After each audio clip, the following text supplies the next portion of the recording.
Welcome to St. Louis on the Air. I'm Sarah Fenske. There's good reason the Treasury Department selected Tubman as the new face of its $20 bill. Tubman lived one of America's most remarkable lives. Born into slavery in Maryland, she escaped by making her way to Pennsylvania on foot.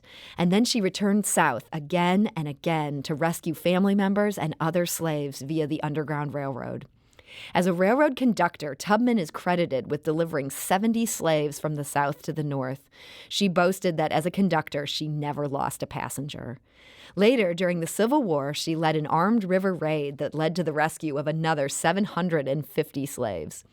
And now, for the first time, Tubman's life has been given the Hollywood treatment. There's not much time. You got to be miles away from here before dawn. Where is she? Follow that North Star. If there are no stars, just follow the river. Listen for them. Fear is your enemy. Whoa, easy now. I'm gonna be free or die. I don't know if you know how extraordinary this is, but you have made it 100 miles to freedom all by yourself. Would you like to pick a new name to mark your freedom? Harriet Tubman. Harriet was directed by former St. Louis resident Casey Lemons. It opened last Friday. But Lemons and her team at Focus Features aren't the first to turn Tubman's life into art. For 3 years, Glynis Brooks of St. Louis has portrayed Harriet Tubman in a one-woman show. Here to tell us all about it is Glynis Brooks. Glynis, welcome to the show. Thank you so much. I'm happy to be here. So how did you first get into playing Harriet Tubman? So for a long time, I have been doing shows, one-person shows about various topics, often focusing on Black history. So there was actually a school in San Francisco called Commodore Sloat, and I performed for them yearly, and they asked me if I could create something new for 2016. And so I started researching, and I was researching about the railroad, and Harriet Tubman, I just thought everyone knew about, but when I started researching her story, I was kind of blown away by the many things that I did not know. It's an amazing tale. Yes. I mean, there's so many pieces of her life where you just think this can't possibly be true. Yes. And it 100% was. How deep did you end up going in your research? So the show that I portray is her from age 9 to 92. So I researched stages throughout her life. So how do you go? You're going from age 9 to 92, and Yes. You're doing this where you're on stage that entire time. There's no time for major makeup changes, nothing like that. Yes. How do you span that gamut as a performer? So she is placed on different places on the stage, in different places on the stage. And also I just might do a really simple costume change, like what she had to wear as a child, which was basically like a burlap sack. And then what she wore when she was a little bit older, I might put a shawl on. And I just kind of morph my body into what I believe those different physicalizations would be at those different ages. So you're able to suggest a lot without having to do these elaborate Hollywood type things. Yes. Now, we've got a clip from your show. Let's give that a listen. Oh, get that freedom. Freedom! I got to do my best in every single way. I want to live out the freedom that I have today. I want to honor those who came before me, who fought and died for a life they couldn't see. Freedom! And that's Glynis Brooks' one-woman show about Harriet Tubman. Glynis, it almost has a hip-hop kind of sound to it. What made you go in that direction? So I actually have a friend named Sheila Nicholson, and she recommended that maybe I write a rap because I wrote a show on the history of rap years ago that I used to tour throughout St. Louis. So I wrote a rap, and since I tour this show in a lot of schools as well as different adult centers and et cetera, we thought that would be a good connection to the young people. So what kind of response do you get when you do this for students? So I was amazed the very first time that I did this for middle-aged students. They were sitting on the edge of their seats, literally, and they were completely silent the whole time. They were so silent that their teachers were just looking at them, almost afraid, like, what is going on? And then when I crossed the freedom line, they just bursted out into just spontaneous clap and praise. And then as they were exiting after the show was over, they were yelling, "Freedom! Freedom!" And some of them told me that they felt different. They felt stronger. They felt more powerful or empowered. That's got to be great to see that kind of reaction. It was really inspiring and encouraging. Now, you end your show with a very inspiring message. Let's listen to the very end of your show here. Okay. I want you to keep the faith. And remember this. Behind every great dream is a dreamer. And each of you here have the strength inside, the patience, and the passion to reach for the stars and change the world. Glynis Brooks, what do you hope students take away from getting to see you do this performance? So one of the main things, I want them to know what they came from. They are standing on the shoulders of people who gave their very lives, who risked their very lives, people of all nationalities, black and white, who came together and said that everyone has a right to equality and that there should be justice for all. And so I want them to feel inspired to pursue their best for their life.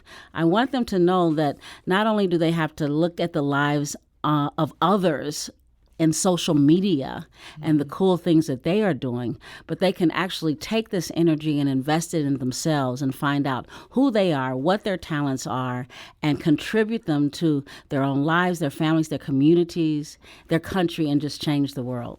Do you get the sense that coming in, most of them just don't even know who Harriet Tubman was? I do. Most of them will say that they do know who Harriet Tubman is. They've heard her name. Yes, just like I said it too.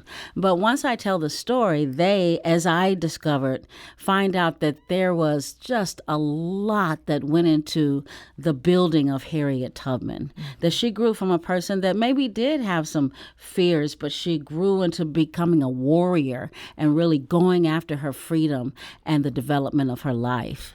So let's talk a little bit about the movie Harriet. I know you got to see it last week. You were there at one of these special screenings. What was your reaction to the movie? I thought it was really amazing. I thought it was fantastic. It was emotionally moving. In the beginning, there were some things that weren't really clear. I understood them because I had done the research. But I wondered if other people would know that when she was 13, she was hit in the head with an anvil, a steel anvil that caused her to just pass out and black out completely. And from there, she would have sleeping spells. But during these sleeping spells, she would have these visions that would tell her where to go and to make it to safety. And she was never caught, nor did she ever lose a passenger. But as the movie went on, I began to really appreciate the acting, for one. Mm-hmm. I thought Cynthia was fantastic. And I began to really appreciate the way that they showed her humanity, her love for her husband, the pain that she went through when she lost her husband and when he married another woman. He moved on. Yes, yeah. And he moved on.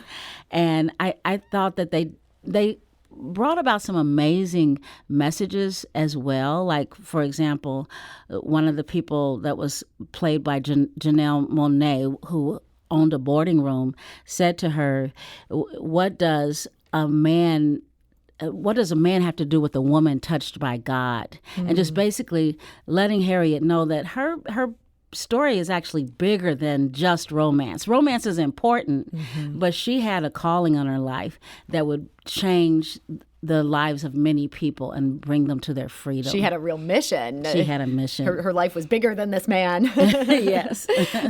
Now tell me, I know overall you are very much a fan of this movie, yes. But what were some things where the movie sort of diverged from what you know about Harriet's life? What were some things that it got wrong?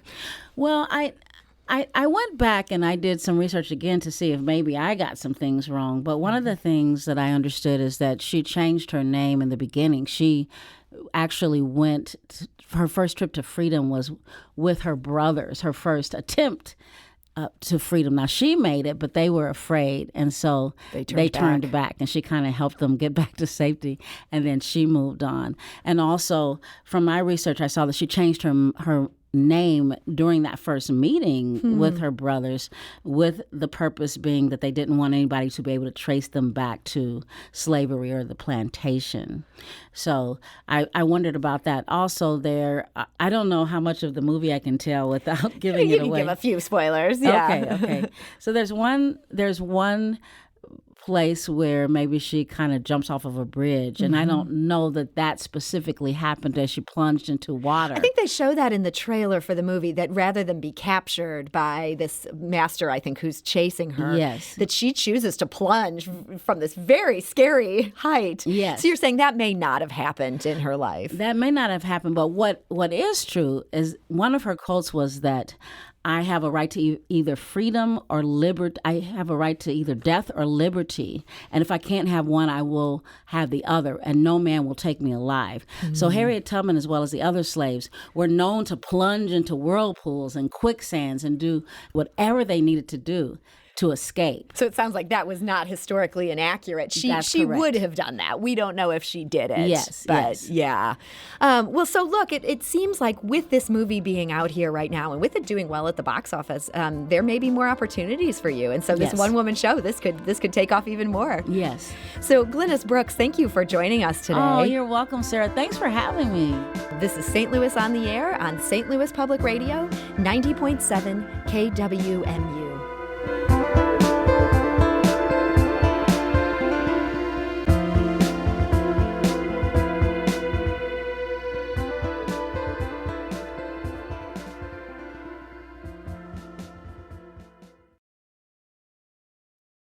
Support comes from Missouri Forest Products Association, committed to sustainable and sound conservation of the state's forests, which support more than 41,000 Missouri jobs, resulting in a $10 billion industry. ChooseWood.com.